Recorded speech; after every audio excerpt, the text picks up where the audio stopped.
Et le mode de communication de Dieu est toujours clair. C'est pas bien compliqué, mais ça demande effectivement de comprendre que Dieu ne manifeste pas en nous sa présence par le moyen que les hommes ont mis en place, c'est-à-dire simplement le fait de parler, de communiquer entre nous et de nous voir. Parce que nous savons que la fondation de la foi, c'est de croire sans voir. Et c'est vrai que ça peut, pouf, nous faire ouvrir des yeux, et dire, mais qu'est-ce que c'est que ça? Oui, je pense qu'au début, on ne comprenait pas trop quand on est venu au Seigneur, c'était tellement explosif, la manière dont Dieu s'est révélé, que de toute façon, notre cœur était tellement emballé qu'on n'a pas cherché à comprendre si c'était fou ou pas. Mais avec le temps, on se rend compte que c'est quand même, et ça peut sembler extravagant, complètement en dehors de la norme, et de se dire, c'est ça la foi? Oui, c'est ça la foi, c'est de croire sans voir. Alors avant de commencer, on va juste prier et puis demander au Seigneur vraiment qu'il bénisse sa parole. Oui, Père, je veux te louer et te bénir pour ta parole, Seigneur, et pour ce qu'elle va vouloir encore nous dire ce soir. Parce que je crois qu'une fois de plus, Seigneur, tu as des choses à communiquer et nous ne voulons pas rater ce temps avec toi. Seigneur, nous ne voulons pas qu'il nous file entre les doigts. Mais nous voulons reconnaître que ce temps mis à part, ce temps qui nous oblige, si je puis dire, à nous asseoir et à prendre ta parole comme la nourriture dont nous avons besoin. Parce que Seigneur, c'est par la foi que tu as fait toutes choses. Aussi bien ce que nous voyons maintenant de nos yeux, mais ce que nous sommes aussi nous-mêmes et ce que nous croyons. Alors Père, je prie que dans ta grâce et par ton Esprit Saint, tu communiques, Seigneur, cette expression et ce mode de communication entre toi et nous, de ce qu'est la foi, afin de mieux en comprendre le mécanisme, pour ne pas rater, si je puis dire, cette communication qui est tellement importante pour toi et que nous comprenons que c'est important pour nous. Alors merci Père de le faire dans ton amour et de nous aider. Dans le nom de Jésus. Amen. Donc la foi. J'aimerais qu'on prenne, si vous le voulez bien, ensemble tout de suite la parole de Dieu dans Hébreux chapitre 11, versets 1 à 3, et puis 6 et 7. Donc je répète, Hébreux 11, versets 1 à 3, puis 6 et 7.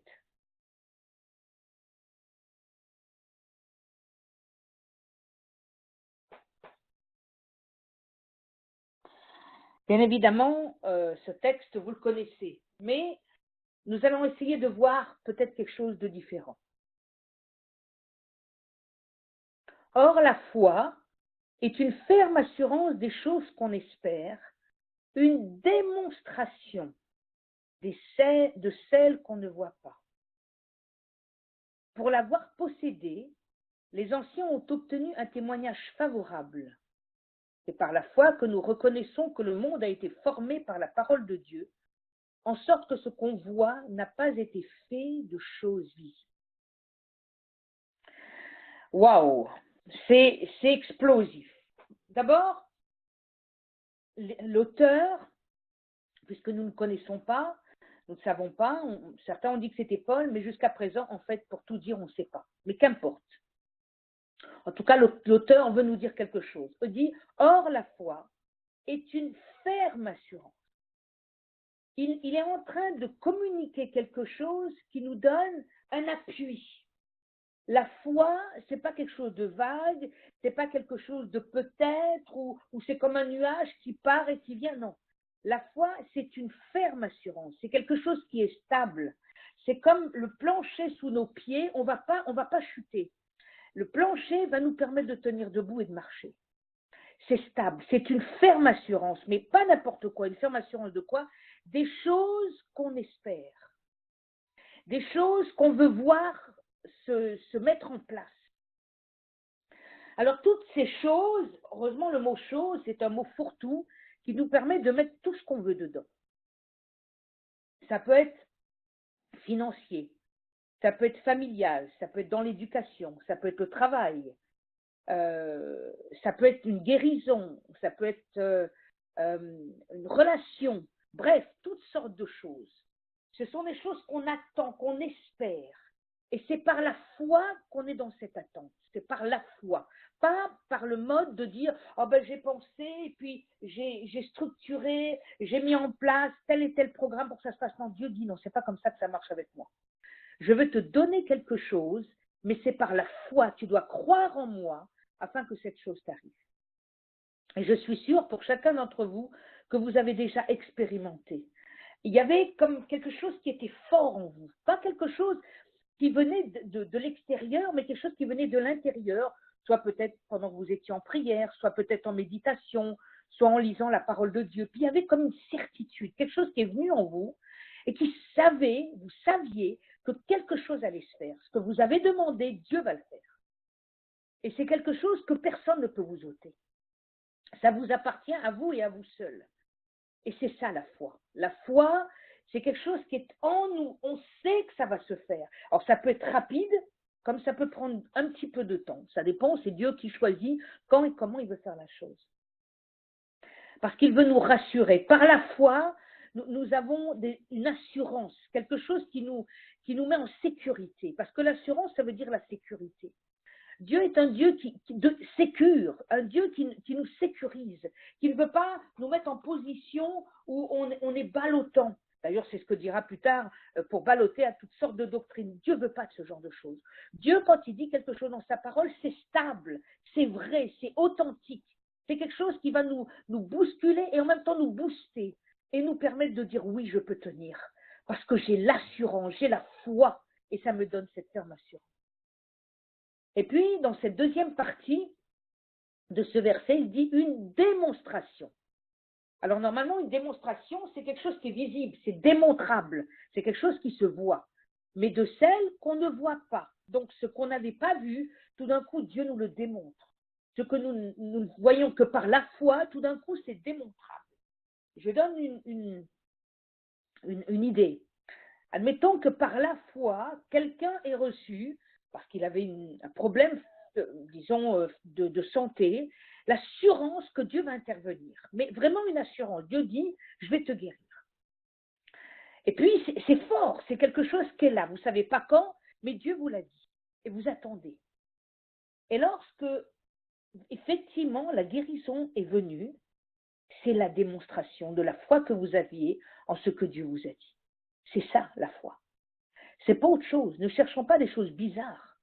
La foi, c'est quelque chose qui est une réalité, mais elle est du domaine spirituel. Elle vient d'en haut, elle vient du ciel. La foi n'est pas le caractère humain dont Dieu nous a donné de voir par nos yeux. Dieu nous a donné des yeux physiques, mais il nous parle des yeux du cœur. C'est ce que dit l'apôtre Paul.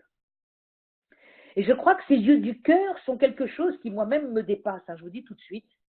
Je me souviens, il y a quelques années, avec une amie en Christ, nous avons prié pour mon papa qui perdait la vue à cause de son diabète et à cause du fait que, comment dirais-je, le médicament qu'on lui avait donné pour le cœur, en fait, a fait une hémorragie. Bref, il a perdu un œil complètement. Et à partir de là, je peux même vous dire l'année, c'était en 2005, et j'avais créé une très très grande campagne d'évangélisation qui durait sur 3 semaines. Donc mon petit frère m'avait téléphoné, j'ai dit écoute Marc, je ne peux pas me déplacer.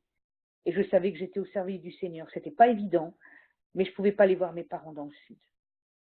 Donc mon frère aîné est monté, ma petite sœur, bref, tout le monde est monté sauf moi. Et nous avons, à partir de là, j'ai demandé à toute l'équipe, où nous avions notre temps de prière et avant d'aller dans les rues pour distribuer nos tracts, ensemble, j'ai dit on prie pour mon papa. Et l'une des choses qui nous a beaucoup attachés, c'est Seigneur, donne-lui les yeux du cœur. Alors ça peut vous sembler fou, mais je crois, sans que mon père s'en rende compte, mais il a reçu les yeux du cœur. Dans le sens où il voit d'une manière absolument incroyable, malgré qu'il a une vue plus que réduite, un œil complètement mort et l'autre il voit à peine. Il fait la vaisselle, il peut encore faire le lit à fond, il sent l'espace, enfin c'est invraisemblable. Et il a quelque chose qui vient de Dieu. Et je bénis Dieu parce qu'il honore Et même si pour l'instant il n'est pas en passe de rencontrer encore son Messie, ça va se faire. Le Seigneur connaît les temps et les moments. Alors, je voudrais vous dire, mes amis, lorsque nous avons l'assurance d'avoir été sauvés par Christ, Dieu l'a fait par la foi. C'est pas par un autre moyen. C'était quelque chose qui a explosé en nous, nous ne voyions rien, mais nous avions une assurance que quelqu'un nous aimait et que quelqu'un avait pardonné nos péchés. On ne voit pas le fait d'être pardonné de nos péchés. On ne le voit pas. Mais il y a quelque chose de ferme en nous. C'est ferme, c'est sûr. C'est ça la foi. Ce n'est pas quelque chose de vague. Je veux vraiment vous le dire parce que je crois que ça va vous maintenir lorsqu'il va y avoir des difficultés. C'est la foi. Dans la parole de Dieu, c'est la foi parfois où Dieu nous parle qui fait que nous avons une stabilité. Quelles que soient les paroles des autres, nous devons nous attacher à la foi que Dieu nous a donnée parce que c'est son mode de communication avec nous. Il nous parle par la foi. Ensuite, le texte nous dit, pour l'avoir possédé, donc la foi bien évidemment, les anciens ont obtenu un témoignage favorable, c'est-à-dire ceux qui ont vécu avant nous. Et puis, le texte nous dit quelque chose d'extraordinaire. C'est par la foi que nous reconnaissons que le monde a été formé. Par quoi? Par la parole de Dieu. Et nous savons que la parole de Dieu est créatrice. Mais nous ne l'avons pas vue. Nous savons que Dieu l'a fait, mais nous n'avons encore rien vu. Et il dit, en sorte que ce qu'on voit, donc ce qui est visible, puisque nous voyons avec nos yeux physiques que Dieu nous a donné le monde, n'a pas été fait de choses visibles. Ça veut dire que même le monde qui nous entoure est un miracle. Le monde qui nous entoure a été fait par Dieu, par la foi. Dieu a parlé et ça a donné vie. Par la parole de Dieu, par sa parole, Dieu crée. Dieu est le créateur. Et c'est pour ça que nous-mêmes, quand nous parlons, nous sommes créateurs de quelque chose. C'est pour ça que notre parole, elle a du poids. Et c'est pour ça qu'on ne peut pas dire n'importe quoi, que ce soit sur nous-mêmes, ou sur nos enfants, ou sur notre travail, bref, dans toutes les circonstances qu'on vit. Nous devons être sensibles à cela. Notre parole a du sens, surtout quand c'est en Dieu et quand nous savons que nous disons les choses de Dieu, elles peuvent avoir des conséquences, elles auront des conséquences. Et là, l'auteur nous dit que le monde a été formé par la parole de Dieu. Avant de nous dire quoi que ce soit sur les hommes, il introduit pour nous la notion de foi et de ce qui nous entoure, c'est-à-dire le monde. C'est-à-dire, il va dans le sens où c'est quelque chose d'énorme. Et puis, maintenant, il va venir à nous pour dire comment les hommes ont accès à cette foi. Il nous dit au verset 6 et 7, « Or, sans la foi, il est impossible de lui être agréable. » Il est impossible de lui être agréable. L'auteur nous fait savoir la définition de la foi et il nous dit clairement, or sans la foi, il est impossible d'être agréable sur à Dieu. Nous ne pouvons pas plaire à Dieu sans la foi. Encore une fois, je répète, c'est par la foi que Dieu nous communique les choses. Quand nous lisons la parole de Dieu, c'est pareil, c'est une semence de vie, mais dont nous devons prendre par la foi. Nous ne devons pas simplement lire la Bible, elle doit devenir une réalité. Elle doit créer en nous des réactions et un mode de vie réel.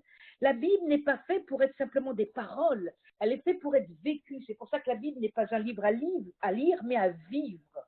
Et c'est une réalité. Si la parole de Dieu est simplement de connaître des versets bibliques, ça ne sert à rien. Par contre, si la parole de Dieu devient pour nous une réalité, un mode de fonctionnement, une vitalité, parce que ça nous donne de la force, ça nous donne de la vie, et si nous vivons ce qui est écrit, alors on a compris quelque chose.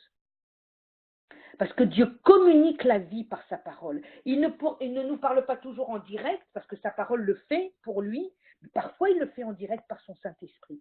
Donc il a plusieurs moyens de communiquer, mais c'est toujours le même mode, c'est la foi. Que ça soit en direct par le Saint-Esprit ou la parole de Dieu, ou même éventuellement entre frères et sœurs lorsqu'on se parle, et tout d'un coup on sait que c'est vrai ce qui est dit, ou c'est une parole de connaissance, ou que sais-je. En tout cas, c'est par le mode de la foi. Donc c'est pour ça que l'auteur dit, or sans la foi, il est impossible de lui être agréable. Il n'y a pas d'autre mode de fonctionnement. C'est par la foi. Et il continue en disant, car il faut que celui qui s'approche de Dieu croit, premièrement, que Dieu existe. Si je m'approche de Dieu et je ne crois pas que Dieu existe, c'est impossible. Je ne peux pas rentrer en relation avec quelqu'un dont je ne crois pas qu'il existe. Ce n'est pas possible. Je ne sais pas si vous avez vu le film chrétien qui est Dieu n'est pas mort. C'est le premier. Et c'est un jeune étudiant qui est à l'université et qui va prendre des cours de philosophie, et le prof dit d'emblée à ses élèves, bon, je passe outre certaines paroles, mais il dit, je veux que vous écriviez sur votre feuille, en gros, et que vous signiez « Dieu est mort ». Et puis quand il arrive à ce jeune homme, il dit « Je ne peux pas, je suis chrétien ». Alors il dit « Ok ». Si tu ne veux pas, il lui donne un challenge, il lui dit « Tu dois défendre ta philosophie, quoi, en quelque sorte, ta foi, publiquement devant les élèves. » Alors je passe tout le reste, etc. Mais à un moment donné, vers la fin, lorsque les étudiants qui sont là écoutent donc ce jeune homme et puis le prof qui à un moment donné bout à l'intérieur, il ne semble pas être d'accord bien évidemment avec cet étudiant, et puis il se met en colère à l'intérieur, et puis il lui dit, mais comment vous pouvez être en colère contre quelqu'un dont vous ne croyez même pas l'existence? Parce qu'il lui dit, je hais ce Dieu-là. Et c'est à ce moment-là que l'étudiant lui dit, mais comment vous pouvez haïr quelqu'un dont vous ne croyez même pas qu'il existe? Et c'est un petit peu ça pour nous. Si on s'approche de Dieu et qu'on ne croit pas que Dieu existe, comment nous pouvons être en relation avec quelqu'un qui n'existe éventuellement pas? Et comment surtout communiquer avec la foi? Donc la première chose que l'auteur nous dit, car il faut que celui qui s'approche de Dieu croit que Dieu existe. C'est basique. On ne peut pas faire autrement. Si tu t'approches de Dieu qui n'existe pas, ça ne sert à rien. Tu ne peux pas t'approcher de rien. Donc on s'approche de Dieu parce qu'on croit qu'il existe. Et qu'il est le rémunérateur de ceux qui le cherchent. C'est-à-dire que Dieu se fait connaître à nous qui le cherchons. Et c'est important parce que ça va être la fondation pour que la foi passe de Dieu vers nous. Et si Dieu veut communiquer par la foi, alors nous allons recevoir ce qu'il va nous communiquer. Vous comprenez?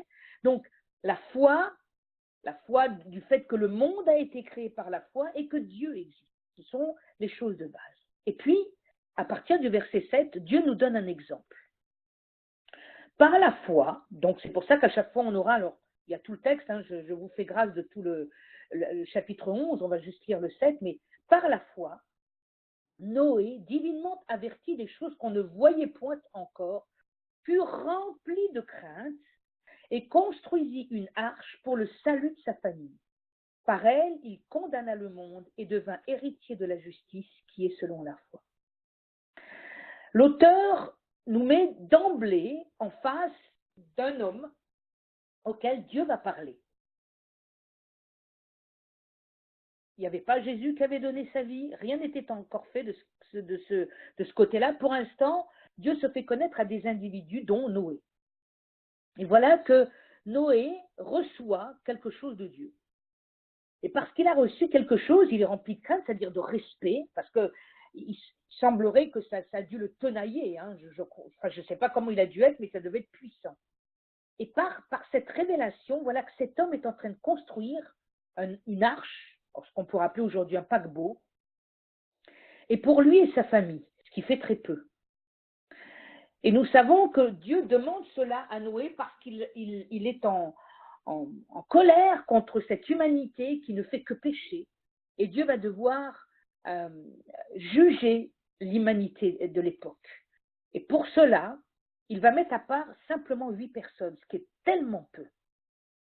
Et le monde va être condamné. Parce qu'en la construisant, il est dit, par elle, il condamna le monde. C'est marqué clairement. Il y a une condamnation. Dieu ne peut plus. C'est une condamnation. Et puis ensuite, il est dit, il devint héritier de la justice qui est selon la foi. Mais ce qui est intéressant, c'est que Noé est averti par Dieu, par la foi. Il en a une crainte, donc un respect. et il va ensuite agir. Alors j'aimerais vous dire quelque chose, mes amis. Le mot foi, ce sont deux choses. La foi, c'est croire, mais c'est agir. Je répète, la foi, c'est croire, mais également agir. S'il y a un des deux paramètres qui ne va pas, alors ce n'est pas la foi. La foi nous conduit toujours à agir. On le verra beaucoup plus tard quand je développerai encore la foi d'une autre manière. Mais si nous croyons en quelque chose, ça nous amène à une action. C'est obligatoire, obligatoire. Si nous ne bougeons pas et simplement nous croyons, alors il y a un problème. Ça veut dire que Dieu a parlé, mais que finalement, nous ne faisons pas cas de ce que Dieu a dit. Et j'aimerais le dire parce que je crois que souvent, quand un chrétien, d'une manière générale, quand il croit, il dit « Oh ben moi, je regarde, j'entends, Dieu m'a parlé, formidable, Dieu m'a dit que j'aurais ci ou ça. » Très bien. Mais Dieu t'a dit que tu vas avoir. OK? Mais si tu ne fais pas une action ensuite, comment tu peux dire que tu vas avoir la chose? Comment tu peux dire que Dieu t'a parlé en faisant rien? Comment? Comment tu fais? Comment tu le démontres? Comment tu en fais la démonstration? Je répète, la foi, c'est croire, c'est une stabilité, c'est une assurance, mais c'est agir en conséquence. Si j'agis, je démontre aux autres que Dieu m'a parlé. Vous comprenez? C'est comme ça que je démontre aux autres. C'est comme ça que je demande au monde païen. C'est comme ça que je démontre à ma famille. C'est comme ça que je démontre à mes enfants, etc. C'est comme ça que je démontre à l'Église. Je suis un croyant qui croit et qui, parce qu'il croit, il agit. C'est une évidence. La foi, c'est croire et agir. Mais on n'agit pas avant de croire, par contre. Il faut que ça soit dans le bon sens. Je crois d'abord, j'ai une assurance dans mon cœur. Ensuite, par voie de conséquence, j'agis. Ça va? Continuons. Dans 1 Pierre, chapitre 1, 1 Pierre, chapitre 1, versets 18 à 21. 1 Pierre 1, 18 à 21.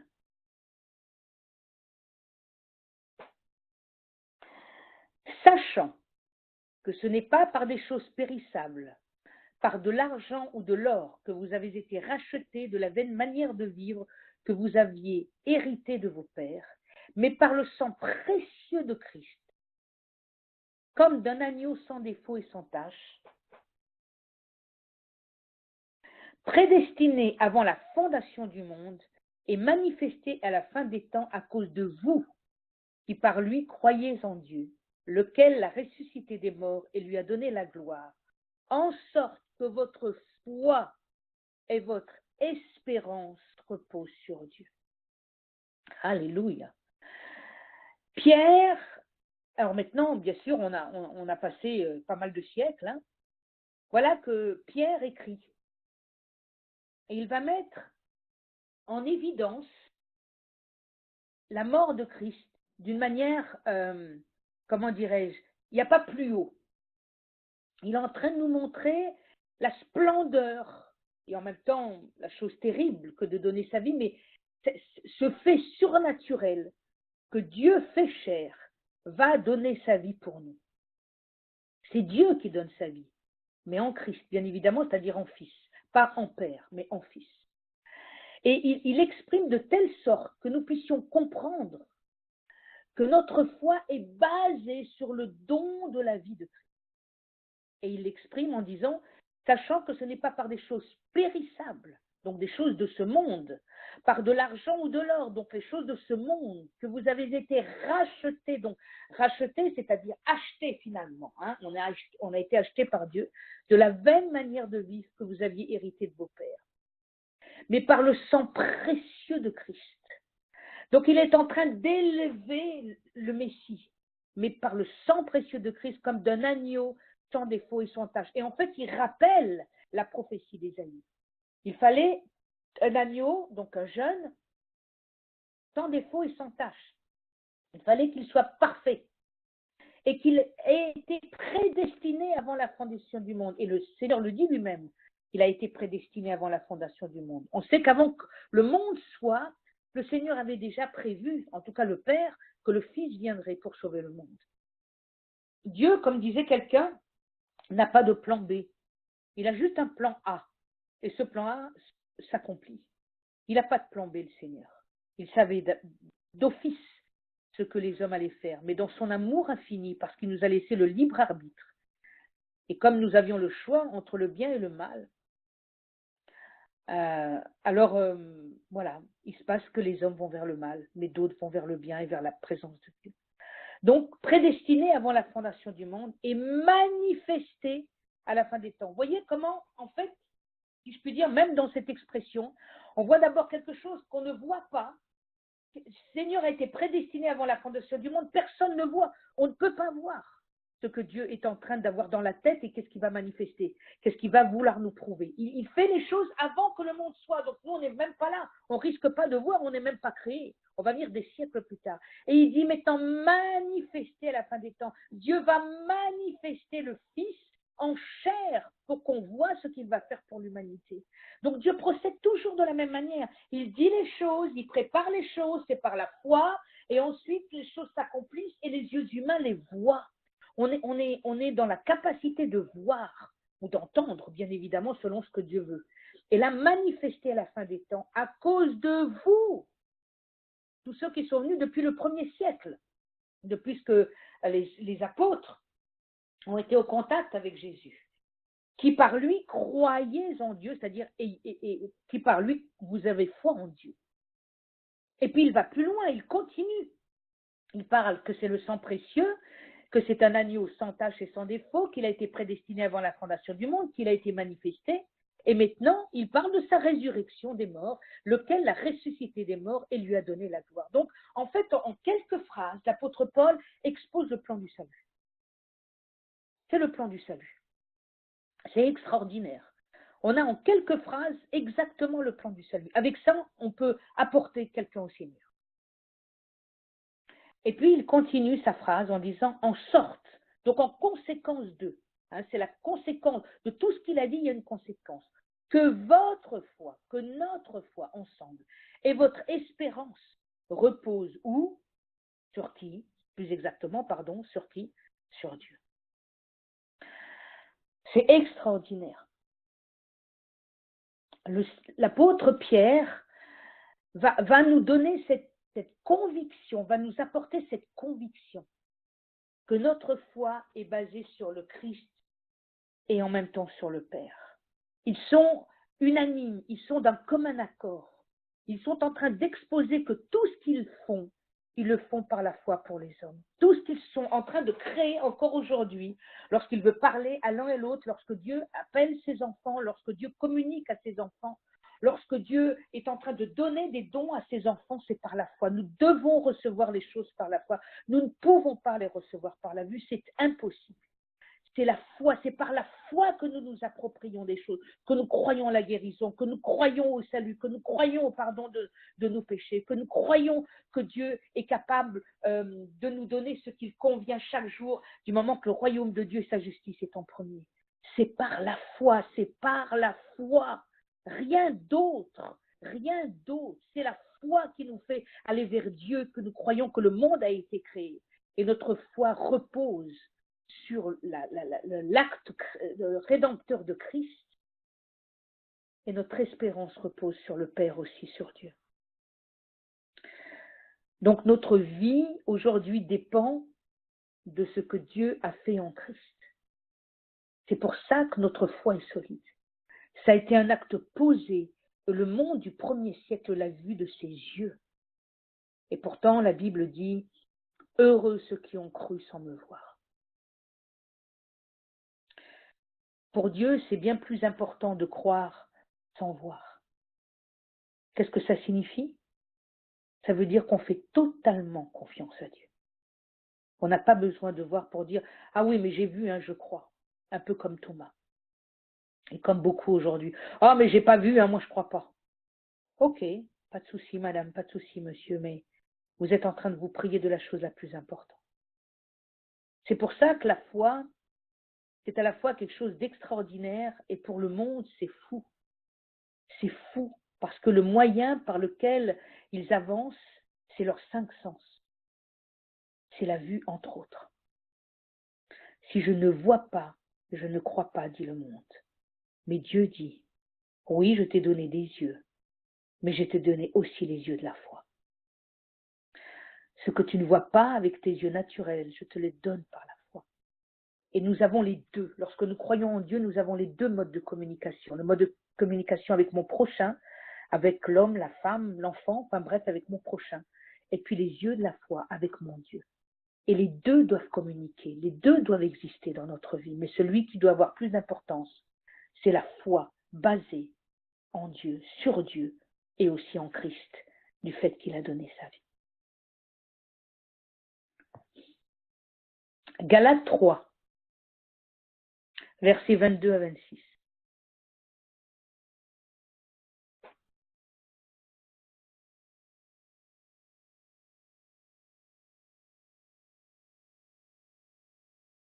Galates 3, 22 à 26. Mais l'Écriture a tout renfermé sur le péché, afin que ce qui avait été promis fût donné par la foi en Jésus-Christ à ceux qui croient. Avant que la foi vînt, nous étions enfermés sous la garde de la loi, en vue de la foi qui devait être révélée. Ainsi, la loi a été comme un pédagogue pour nous conduire à Christ, afin que nous fussions justifiés par la foi, comme Abraham. La foi étant venue, nous ne sommes plus sous ce pédagogue, car vous êtes tous fils de Dieu par la foi en Jésus-Christ. Alléluia. Tout à l'heure, Pierre nous a exposé comment nous avons le salut. Là, Paul, dans l'Épître aux Galates, est en train de mettre en balance la foi et la loi. Et souvent, on est balancé. On ne sait pas trop quoi faire. Il y a la loi, il y a la foi, et Dieu dit les deux existent. Mais Dieu dira que la loi doit être inscrite dans nos cœurs quand nous croyons en Christ. Donc la loi, selon ce texte, a été un pédagogue. C'est quoi un pédagogue? C'est quelqu'un qui nous conduit à comprendre quelque chose afin de vivre en fonction de ce quelque chose qui nous est donné à comprendre. Je donne un exemple. Quand la loi nous dit « tu ne voleras point », alors bien sûr aujourd'hui ça semble banal de dire ça, on sait ce que ça veut dire, ok, je veux bien admettre bien évidemment, mais je crois qu'il faut aller plus loin. Quand elle dit « il ne faut pas que tu voles », en fait qu'est-ce qu'elle est en train de dire? Ton comportement. La loi, ça a à faire avec ton comportement, ça a à faire avec ton comportement vis-à-vis de ton prochain. Ce qui lui appartient. Si tu prends quelque chose si ça appartient à quelqu'un d'autre, si tu lui prends sans lui dire, c'est un vol. Par contre, si tu le prends en demandant et que cette personne te dit « ok, tu peux le prendre », alors ça n'est plus un vol. Donc, la pédagogie de la loi, c'est te dire comment tu dois te comporter et qu'est-ce qui est juste et qu'est-ce qui est injuste. Donc, la loi était extérieure à nous. Elle était un moyen de connaître ce qui est juste et injuste, mais selon quelque chose d'extérieur à nous-mêmes. Mais voilà que la loi, elle va laisser place à la foi en Christ. Parce que c'est par la foi qu'on vient à Christ, ce n'est pas par la loi. Donc, le pédagogue va laisser place, en tout cas la loi qui est un pédagogue, va laisser place à la foi. Pour que ce soit par la foi que je sois justifié. Il me faut être justifié, pas par la loi, mais par la foi, par ce que je crois. Parce que Christ, nous le savons, va faire un acte rédempteur. Donc il est dit, la foi étant venue, nous ne sommes plus sous ce pédagogue. Le pédagogue est là, mais il est où aujourd'hui inscrit dans nos cœurs? La loi est en nous, nous savons le bien du mal, nous le savons. Pas besoin que quelqu'un vous le dise. On sait très bien quand on se sent mal. Quand on fait quelque chose qui ne va pas, on ne se sent pas bien. Il y a quelque chose qui nous titille. Je me rappellerai toujours le jour où, à cause d'une situation que j'avais vécue avec de mes collègues au travail, j'étais en but avec moi-même, je ne voulais pas faire ce qu'elle demandait. Et je savais que ce n'était pas juste, mais en fait, c'était une peur en moi. Mais j'avais dû prendre conscience quelque temps plus tard avec le Seigneur, et Dieu m'a dit, je veux que tu demandes pardon à ma collègue. Et ce n'était pas facile, parce qu'à la fois, c'était avouer que j'avais une peur, une crainte, puis en même temps, demander pardon, zut, je ne voulais pas. Et puis ce mercredi-là, j'ai pris mon courage à deux mains, j'ai été demander pardon à ma collègue et je lui ai expliqué pourquoi. Alors, je ne sais pas si elle a bien compris, mais en tout cas, pour moi, ça m'a libérée. Et si vous saviez la joie que j'ai eue, c'était extraordinaire parce qu'à l'intérieur de moi, je savais que j'avais mal fait, je savais que ce n'était pas juste mon comportement. Je n'ai pas eu besoin que quelqu'un me le dise. À l'intérieur, le pédagogue qui est la loi, qui est encore là parce qu'il est en moi, même si je vis par la foi, bien évidemment, je savais que mon attitude n'était pas juste. Et que le fait de demander pardon allait me libérer, et c'est ce que ça a fait. Donc, je veux vraiment vous dire ça, frères et sœurs. N'attendez pas quand quelque chose vous titille, que ce soit dans le couple, avec vos enfants, avec un collègue. Oui, ça peut parfois nous sembler nous rapetissir, mais ce n'est pas vrai. Satan vous fait croire ça, mais vous grandissez en faisant ça. C'est-à-dire que vous laissez le Saint-Esprit vous parler et vous devenez sensible au Saint-Esprit. Vous laissez le Saint-Esprit être capable de vous révéler les choses pour vous libérer. Parce que quand on a quelque chose en nous qui titille, c'est parce que Dieu veut faire une libération. Et c'est profond ce que je dis. Dieu veut vous libérer. Et nous avons la capacité d'entendre la parole de Dieu. Parce que qu'est-ce que dit le texte? Car vous êtes tous fils de Dieu par la foi de Jésus-Christ. Pas quelques-uns, pas si on veut, si on croit en Christ, si on a la foi basée sur l'œuvre rédemptive de Christ. Alors nous sommes tous fils et filles de Dieu par la foi, bien évidemment. Et le Saint-Esprit nous parle. Il est vivant. Ce n'est pas quelque chose de mort. Jésus dira lui-même, il vous est avantageux que je m'en aille, afin de vous envoyer un autre, mais quoi? Consolateur. C'est un consolateur, c'est quelqu'un qui console nos cœurs, nos âmes attristées. Quand on a vécu des choses difficiles ou des choses douloureuses, ou un père qui nous a rejetés, ou une mère qui était alcoolique, que sais-je, il y a des choses tellement troublantes aujourd'hui, tellement difficiles, des enfants vivent tellement des choses terribles. Mais nous savons que le Saint-Esprit est là, frères et sœurs. Ne nous privons pas de cela. Le Saint-Esprit, c'est phénoménal, c'est quelque chose qui nous dépasse. On ne comprend pas, mais pourtant, il connaît les profondeurs de Dieu, il est dit dans la parole. Il va jusque dans les profondeurs de Dieu. Alors vous pensez, la profondeur de ma vie ou de votre vie, c'est rien à côté. Donc vous comprenez que si le Saint-Esprit nous parle, laissez-le faire, surtout. Ne le rabrouez pas. Parce qu'en le rabrouant, il va finir par se mettre dans un coin. Puis alors vous ne serez plus embêtés, hein, ça c'est sûr. Du coup, il ne vous dira plus grand-chose. Puis là, vous supplierez Dieu. Dieu, parle-moi. Mais Dieu ne peut pas vous parler si vous n'acceptez pas d'agir en fonction de ce que le Saint-Esprit vous dit. C'est pour ça que la foi, c'est croire et c'est agir. L'un sans l'autre, c'est pas vrai. C'est pas ça la foi. Si vous occultez la deuxième partie, alors vous n'êtes pas dans la foi. Parce que la foi nous amène à des actes. Regardons un acte. Acte 3, versets 1 à 8. Acte 3, versets 1 à 8, et puis le verset 16. Acte 3, versets 1 à 8 et 16.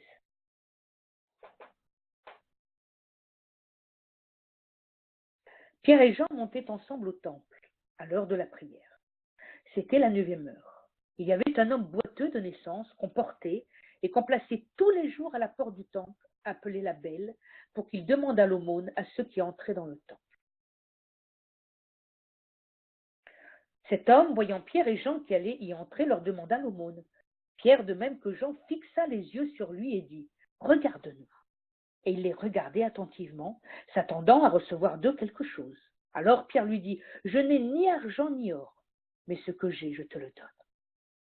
Au nom de Jésus-Christ de Nazareth, lève-toi et marche. » Et le prenant par la main droite, il le fit lever. Au même instant, ses pieds et ses chevilles devinrent fermes. D'un saut, il fut debout et il se mit à marcher. Il entra avec eux dans le temple, marchant, sautant et louant Dieu. Et le verset 16. C'est par la foi en son nom que son nom a raffermi celui que vous voyez et connaissez. C'est la foi en lui qui a donné à cet homme cette entière guérison en la présence de vous tous. Est-ce que vous comprenez, chers amis, que dans les actes, nous avons très exactement les actes du Saint-Esprit qui comment dirais-je, qui vont se manifester et dont les apôtres parce qu'ils ont vu leur maître agir comme cela, vont être les imitateurs de Christ. Comme Paul le dit, soyez mes imitateurs comme je le suis de Christ. Et voilà que ces hommes, comme à l'accoutumée, vont au temple. Et là, ils voient un homme qu'ils voient depuis des années. Ce n'est pas d'aujourd'hui. Ils le voient, mais ce jour-là, le Saint-Esprit leur a dit, vous pouvez y aller. Je vais le guérir aujourd'hui. Et Pierre et Jean prennent un risque énorme. C'est le début de leur vie publique. Ils ont la foi. Et ils se mettent, parce qu'ils ont reçu la présence du Saint-Esprit, et ils vont dire à cet homme, lève-toi et marche. Et cet homme, à l'instant même, a eu ses chevilles et ses pieds qui sont devenus fermes. C'est par la foi. Alors la foi, nous ne l'avons pas vu quand ces hommes ont été dans la prière avec leur Seigneur, dans l'intimité. Mais il est dit, c'est par la foi en son nom que son nom a raffermi celui que vous voyez et connaissez. Ça veut dire que le peuple voyait maintenant ce que la foi a fait dans ces hommes et ce qu'elle a manifesté. C'est la foi en lui qui a donné à cet homme cette entière guérison. Je dis bien, je répète cette phrase, c'est la foi en lui qui a donné à cet homme cette entière guérison en présence de vous tous. Lorsque nous sommes dans l'intimité, que nous recevons des choses de Dieu, ça doit être visible par la suite. Il se passe quelque chose. Il se passe quelque chose. La foi, c'est croire et agir. La foi, c'est croire et agir. C'est croire et agir.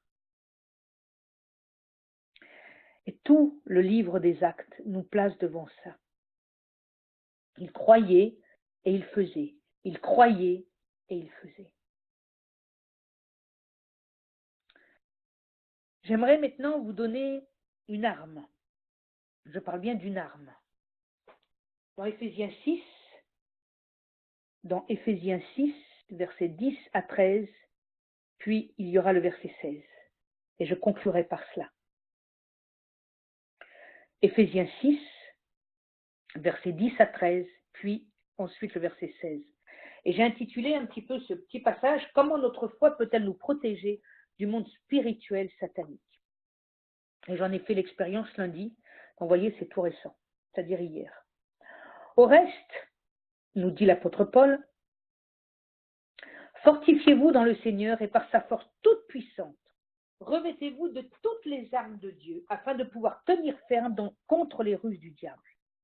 Car nous n'avons pas à lutter contre la chair et le sang, mais contre les dominations, contre les autorités, contre les princes de ce monde de ténèbres, contre les esprits méchants dans les lieux célestes.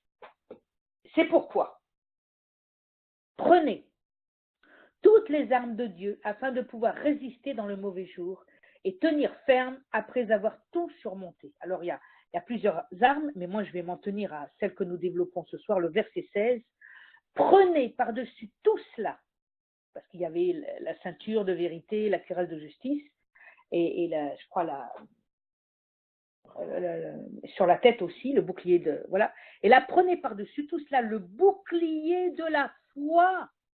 Le bouclier de la foi. Et qu'est-ce que fait ce bouclier de la foi? Avec lequel vous pourrez éteindre tous les traits enflammés du malin. Alléluia. L'apôtre Paul est en train de nous dire quelque chose de glorieux. Il appelle la foi un bouclier. La foi, c'est un bouclier. Et le bouclier, qu'est-ce que fait le bouclier? Il nous protège.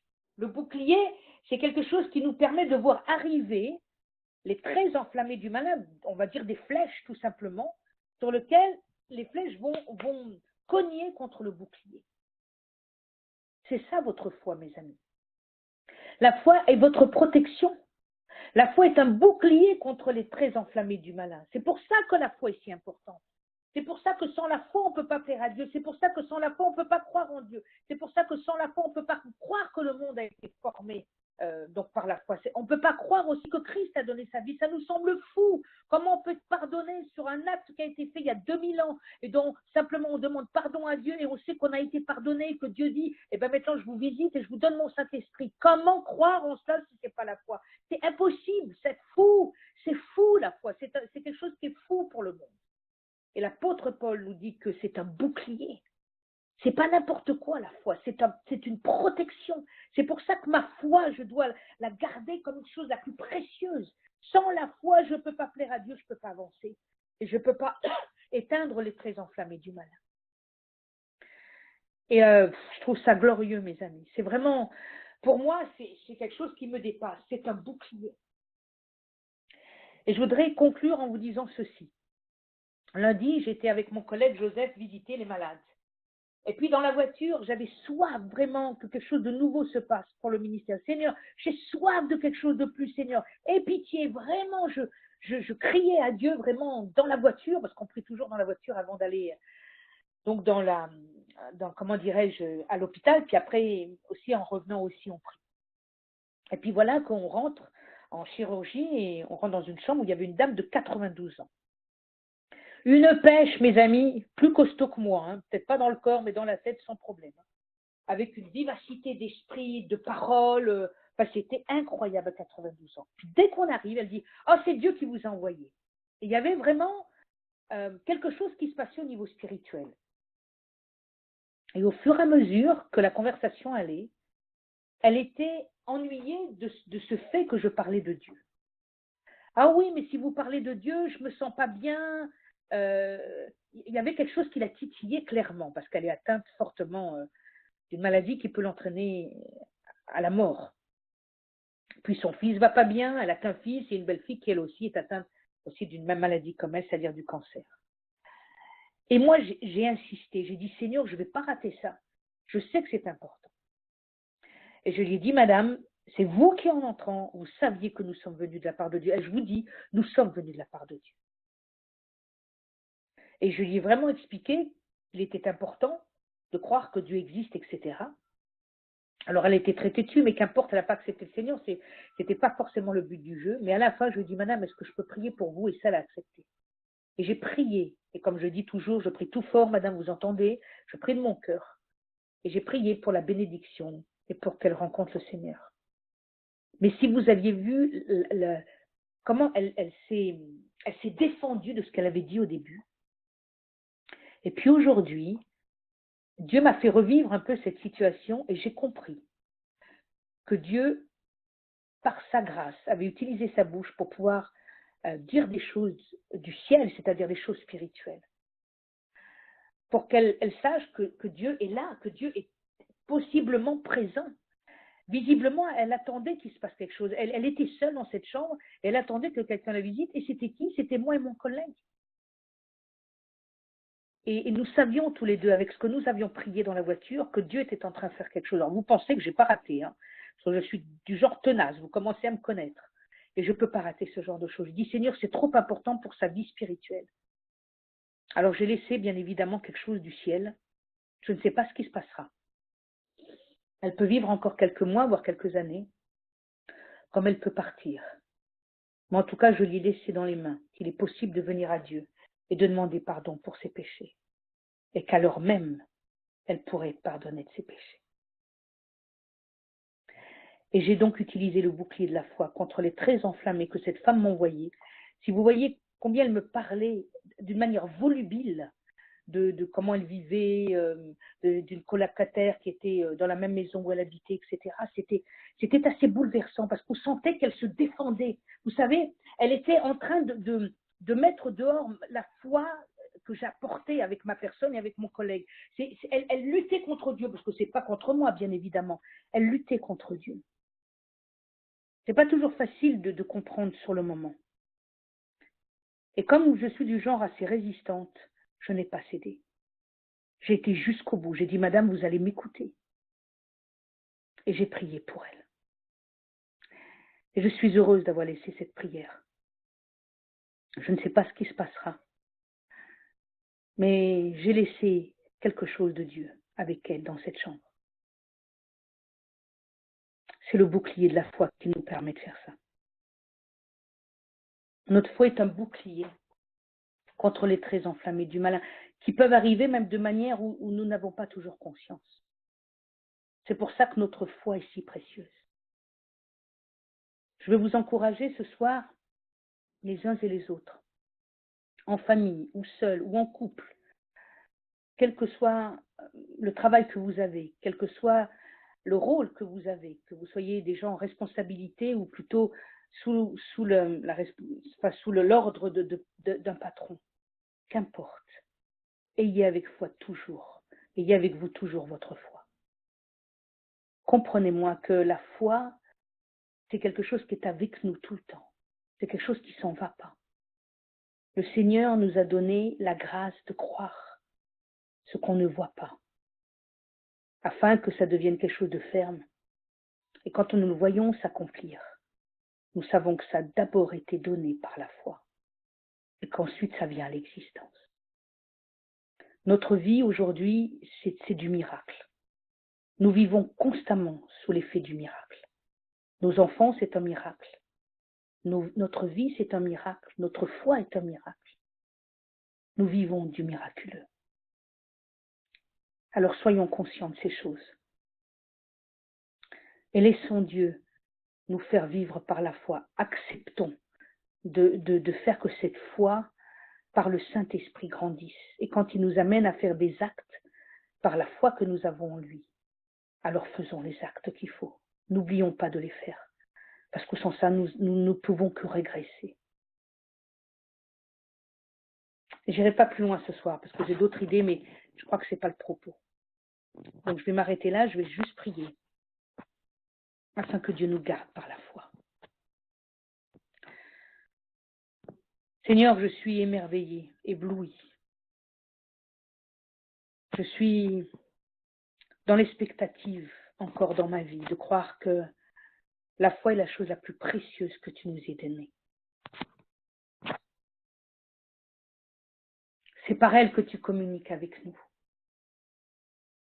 C'est par elle que tu nous donnes la grâce de nous attendre à toi et de positionner notre vie sur le fait que Christ a donné sa vie sur le bois de Golgotha et que 3 jours après, il est ressuscité. Notre foi est faite sur un acte tellement fou que, Seigneur, nous ne comprendrons jamais assez que tu aies dû donner ton Fils pour que notre vie puisse accéder à la vie spirituelle. Nous avons accès à la vie spirituelle. Tu as déclenché en nous notre esprit qui était mort, tu l'as rendu à la vie. Seigneur, je bénis ton nom. Je bénis ton nom pour mes frères et sœurs, pour les enfants qu'ils ont, pour les adolescents ou les jeunes gens qu'ils ont. Je te demande de bénir leur famille, Seigneur, et que la foi continue à grandir dans chacune de leurs familles. Que les enfants qui sont en bas âge reçoivent ce miracle de la foi, eux qui sont bien plus sensibles encore que nous. Je prie que tu les visites ce soir et que ces enfants reçoivent de ta part ce que toi tu veux leur donner, selon leur âge et selon ce que toi tu as prévu pour leur vie. Que les parents soient sensibles et qu'ils reçoivent de ta part comment aider leurs enfants à grandir dans ce sens. Pour ceux qui sont grands-parents, aide les grands-parents à rester aussi dans la foi. Ils sont plus faibles physiquement, c'est vrai, mais ils sont forts dans la foi. Et je prie que tu les aides pour leurs enfants et leurs petits-enfants. Ô Père, nous avons tellement besoin de la foi. Fais que nous sachions que c'est un bouclier, ça nous protège des traits enflammés du malin. Et que sans cette foi, nous ne pouvons pas combattre, nous ne pouvons pas te plaire. Tout se fait par la foi. Alors merci pour ce miracle ce soir. Et que tu nous donnes accès, jour après jour, heure après heure, minute après minute, à cette foi. Que ton nom soit glorifié ce soir, dans nos vies, et même dans celles qui nous écoutent ce soir que je ne connais pas, mais pour lesquelles, je pense, tu as parlé. Merci, Père, pour ta voix audible au travers de moi, parce que tu es celui qui parle et qui communique. Que ton nom soit glorifié, Père. dans le nom de Jésus. Amen.